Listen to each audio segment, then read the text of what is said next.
Digitalpianos für Anfänger. Wir schauen uns das Geva PP3 an. PP steht wohl für Portable Piano.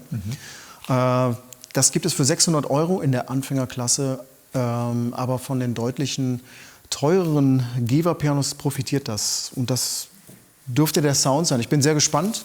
Den Sound haben wir schon öfter gelobt. Also ich bin jetzt gespannt, was du hier bei diesem transportablen Gerät sagst, das ja sehr leicht ist, mit 12 Kilogramm, also sehr kompakt. Oh, okay, 12 ist wirklich sehr leicht, ja.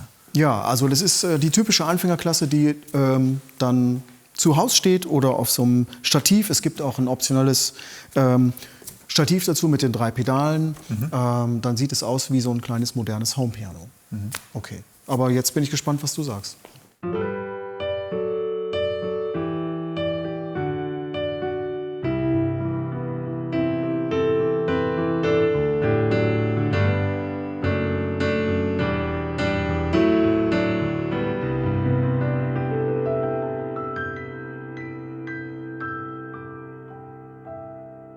Ich glaube, wir haben da schon einen neuen Spitzenreiter in der Klasse um die 600 €. Also das ist ja schon richtig, das klingt ja richtig toll. Also es macht irgendwie echt Bock zu spielen. Es ist irgendwie, ja, es hat so ein kernig und so.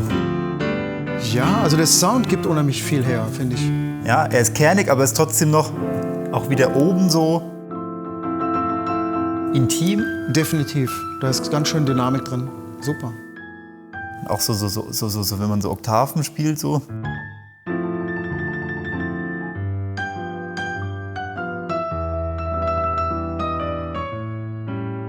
Also es ist irgendwie charmant. Und es hat so schöne Brillanzen in den Attacks. Super. Ja, und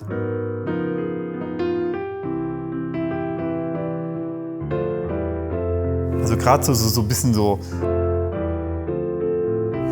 jazzig angehaucht, so, aber auch popular ist das eigentlich ein perfekter Sound. Also gerade so für die Bühne oder für so ein Stage-Piano, Ja, wer vielleicht auch ein zweites Modell sucht, irgendwie für ein sehr portables Stage-Piano, irgendwie, wenn man mal im Proberaum ist oder so.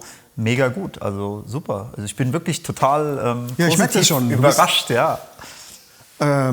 Du bist ja sonst schwer zu überzeugen. Das ist richtig, ja. Und, sehr schön. Und gerade jetzt hier bei diesem Man in the Mirror.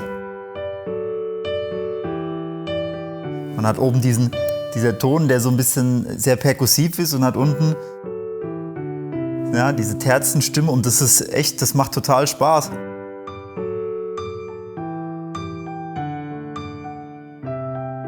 Ja, super.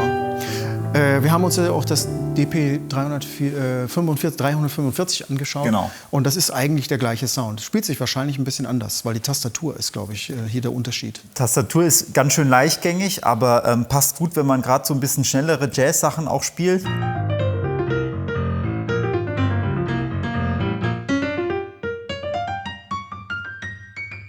Ja, also wo man dann einfach so ein paar so schnellere Läufe spielt oder auch ein bisschen improvisiert, Improvisation. Dafür finde ich das eigentlich echt sehr angenehm. Ja, ich glaube, das ist auch es ist eine speziell entwickelte Tastatur. Das ist ja auch eine Kunststofftastatur. Also die schwarzen Tasten sind so ein bisschen angeraut. Hätte ich mir hier jetzt auch noch gewünscht, aber da muss man wirklich den Preis, glaube ich, im Auge behalten. Und das ist ja auf Leichtigkeit getrimmt alles. Also das Gerät es wiegt ja wirklich nur 12 Kilogramm und eine Hammermechanik-Tastatur, die es ja ist, da muss man halt auch so ein bisschen Abstriche machen. Aber ich glaube, das ist hier sehr, sehr gut gelungen. Ne? Also wie gesagt, ich bin begeistert. Gerade so, ich komme ja so aus dem Jazz-affinen Bereich und gerade so, also die Akkorde und dann aber auch mit so ein bisschen Dynamik.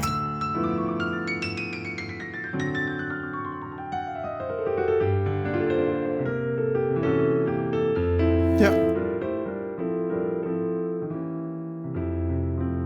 Also super, also macht Spaß. Schon, das macht dir Spaß. Macht Spaß ja, und das ist ein absolutes, so ein wirkliches Stage, wie der Name sagt, das ist ein Stage-Piano, weil es einfach unter 15 Kilo wiegt und es ist total minimalistisch gestaltet. Es ist schon so auch Fokus auf Klavier, Tastatur, Spielgefühl und also ich sag mal so auf die Basis von einem Stage-Piano. Ja, okay. Darum ging es ja mal ursprünglich, dass man vielleicht noch ein paar Sounds hat, aber eigentlich einen guten Klaviersound, vielleicht noch ein paar Streicher, ein paar E-Pianos. Ne? Und das ist vielleicht so ein bisschen auch so back to the roots. Und vielleicht war das auch so das Konzept, dass man sagt, ey, wir wollen so einen Klaviersound, der so Leuten wie mir, die halt auch öfter mal live unterwegs sind, ja, so ein Instrument mal wieder bescheren. Ja, okay. Ich bin überrascht, dass du das so darstellst, weil es ist ja auch dann für einen fortgeschrittenen Spieler schon absolut adäquates Piano.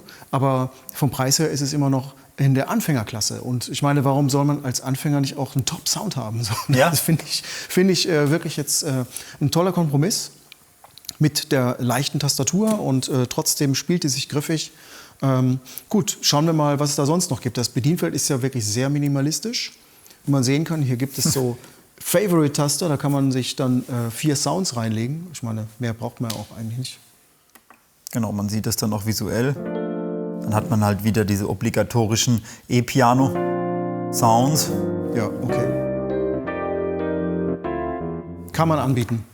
Dann hat man natürlich die Streicher. Ja, Ja, haben wir schon bessere gehört. Standardware, sage ich jetzt mal.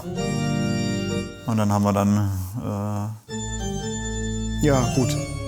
ne? Aber die sind, glaube ich, die sind frei belegbar. Ja, man kann okay. sich da Favorites abspeichern und wer die Kirchenorgel nicht braucht und eher eine Rockorgel, kann sich das darauf speichern. Das ist dann auch gut. Sehr schön, das fällt mir auf. Bluetooth. Also bei Bluetooth bringen wir dann mal hier die App ins Spiel.